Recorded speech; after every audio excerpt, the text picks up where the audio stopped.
Halo, halo, apa kabar Anda semua? Kita ketemu lagi ya, seperti janji kami tadi pagi, kita akan ngobrolin. Ini salah satu saya kira isu yang paling hangat karena ternyata sebenarnya ya koalisi partai pemerintah itu nggak kompak-kompak amat lah. Ketika kepentingannya berbeda, mereka itu juga nggak bersatu dan kalau perlu bergabung dengan oposisi. Dan sebenarnya itu sudah mulai ditunjukkan oleh Nasdem yang mau bergabung dengan PKS dan Demokrat. Tapi sekarang yang lebih menarik, Bung Rocky, ternyata bukan hanya Nasdem sekarang, tapi juga Golkar, P3, PKB, PAN dan sebagainya itu bergabung dengan oposisi, tapi menghadapi PDIP sekarang dalam isu proporsional tertutup dan terbuka itu. Saya kira sejak 2 bulan lalu seluruh aparat tempur partai-partai udah siap tuh. Jadi Hmm. calonnya itu calegnya udah siap-siap amunisi, relawan segala macam. Kalau tiba-tiba mereka nggak bisa tampil, itu artinya dia kehilangan kesempatan untuk menunjukkan dirinya kepada publik kan.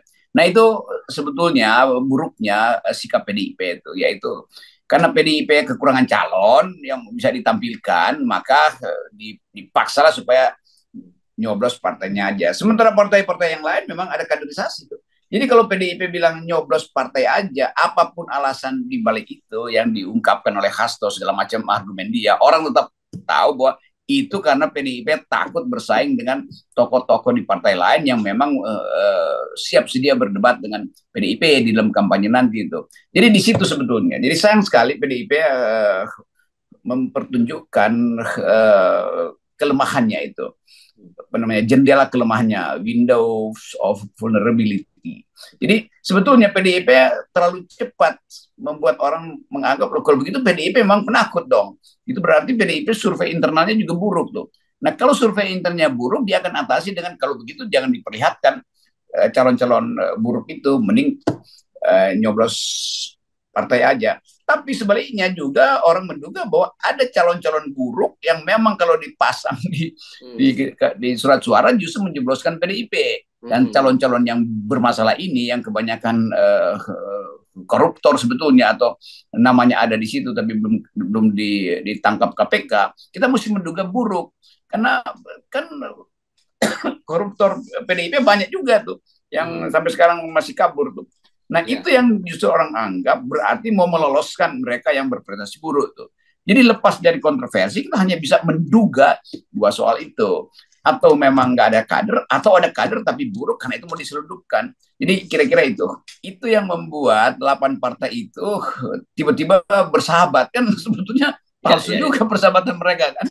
Dalam soal Hmm. ini mereka merasa oke, kami jangan diganggu tuh. Pada soal lain semuanya nyatu untuk Ya, mengiakan ya. omnibus law. Ya, ya, ya. Tak kan kalau kita terlalu terlalu cemen lah kalau kita ngomong, oh rupanya selama penerapan sistem proporsional terbuka itu Hasto Kristianto sebagai sekjen nggak pernah terpilih gitu ya, walaupun nyalek kan masa urusannya Hasto dibawa-bawa ke urusan PDI kan pasti tidak itu karena seperti dikatakan oleh Hasto kan bahwa itu berhasilnya dari salah satunya disertasinya dari Pramono Anung kan pada waktu itu Pramono Anung di Unpad ya, seingat saya dia promosi doktor juga membahas sistem pemilu ini dan salah satunya itu adalah politik uang yang disoroti dan tapi datanya ini menurut saya yang disampaikan oleh Hasto mengutip dari disertasi Pramono agak agak fantastis karena kata dia ada yang bisa menghabiskan 5 sampai 100 miliar. Apa iya orang untuk bertarung menjadi kursi di DPR sampai sampai 100 miliar gitu. Ngapain aja? Mungkin kayak Ganjar gitu. Kalau saya membayangkan kayak Ganjar yang bagi-bagi sembako di seluruh Indonesia kan enggak, kan dapilnya kan terbatas gitu. Iya, kalau yang ngomong bukan PDIP mungkin masuk akal tuh, karena yang disertasinya adalah disertasi akademis dengan Ya. kualifikasi yang variabelnya lain itu. Kalau Hasto yang ucapin itu artinya suara politik PDIP, bukan suara disertasinya Pramono Anung, bukan referensi bagi PDIP untuk cari alasan. Jadi itu yang berbasis pada apa namanya, sistem ter, karena semua yang ingin nggak punya kapasitas partainya itu juga lebih berbahaya sebetulnya tuh. Jadi money politics internal justru lebih lebih membahayakan demokrasi. Nah kalau ada tesis disertasi semacam itu batal dong argumennya Hasto, karena disertasi itu justru membatalkan disertasi dari permohonan dongnya. Itu bahayanya kalau sekedar ngutip-ngutip hasil disertasi dan nggak mau bikin perbandingan secara hipotetis. Ya, ya, ya. Oke, tapi artinya gini lah, ini kan bagaimanapun ini sekarang bolanya bergulir di Mahkamah Konstitusi. Tetapi saya kira kalau lihat kemudian tekanan-tekanan partai politik seperti itu, meskipun mereka menyatakan bahwa mereka inginnya jadi pihak yang terkait dalam gugatan itu, tapi saya kira pasti hakim-hakim di Mahkamah Konstitusi juga akan terpengaruh lah soal itu. Dan kita perkirakan kelihatannya bahkan batal ini ya, Bung Rocky ya. Saya kira akan batal. Ini partai loh yang udah main. Walaupun kita juga jengkel di partai-partai ini, bagian ini aja yang dia pikirin. Tetapi itu tekanan politik ke Mahkamah Konstitusi bisa sangat serius kalau 8 partai mengepung PDIP itu, dan itu bermulaan dari krisis politik dan itu mengancam Presiden Jokowi itu. Kalau konstitusi, kalau Mahkamah Konstitusi ngotot, itu artinya sepanjang tahun pemilu akan diganggu terus proses pemilu itu, karena dianggap ya udah nggak usah ada pemilu, PDIP udah pasti dimenangkan lagi. Jadi di belakang layar orang udah tahu begitu PDIP yang nyodorin konsep itu artinya PDIP udah hitung bahwa dia akan menang. Itu artinya dia udah dapat sinyal dari Jokowi, dan itu 8 partai ini merasa bahwa Jokowi main mata di belakang panggung ya dengan PDIP melalui sistem tertutup, dimaksudkan supaya PDIP jangan berkelahi lagi dengan Pak Jokowi. Pak Jokowi kira-kira mau kirim sinyal itu, karena itu Mahkamah Konstitusi udah hampir mirip dengan suara presiden sekarang, karena ya, ikatan-ikatan semenda itu dalam perkawinan. Ya, ya, ya. Oke, jadi ini kan nanti kalau saya kira hakim Mahkamah Konstitusi juga mereka berkaca pada kasus hakim Mahkamah Konstitusi yang lain, Aswanto, yang dicopot sebagai hakim Mahkamah Konstitusi dengan alasan menganulir keputusan-keputusan dari DPR. Nah, sekarang ini kan DPR-nya ada 8 partai, jadi saya kira ya saya sepakat dengan Anda, ini pasti MK akan menolak gugatan ini. Gitu. Ya, itu secara normatif saya ingin MK menghitung MK mesti menolak. Tapi sebenarnya saya ingin MK mengiyakan supaya jadi perang bubat aja kan sebetulnya. Supaya betul-betul jadi krisis. MK, kalau MK bilang enggak, jadi kita dorong MK untuk bilang iya, itu hal yang masuk akal. Hanya nyoblos partai supaya terjadi perang beneran itu kan. Kita kan ingin nonton perang sekarang, bukan ingin nonton perdamaian.